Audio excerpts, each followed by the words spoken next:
Hi, I'm Lori Vanderwall, and welcome to the Turpentine Creek Podcast. This week's cat of the week is Buttons the Cougar. He was rescued back in March of 2007, along with his brother Little Bud, down from Hope, Arkansas. The gentleman had them since they were babies, and he actually was having a bit of a property ownership issue and had to move and didn't want to take the cats with him, so he had contacted us and brought up Bud and Buttons up to the refuge here.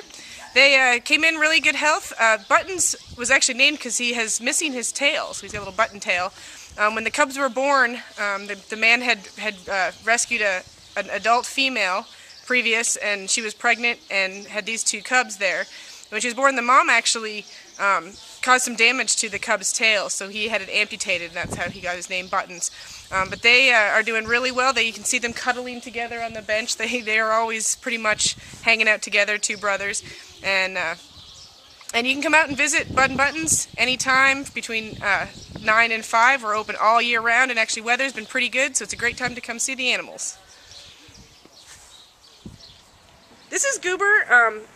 He's our rhesus macaque monkey. He's going to be about 25 years old this year, and he's been living in this enclosure, and actually the one next to it, he has these two small cages. He's been here in these cages at least 12, 13 years, and we're really excited because after moving the leopards around, and many of you know we've got new leopard habitats, we actually opened up a big round enclosure that Goober's going to move into that's much bigger than what he has now.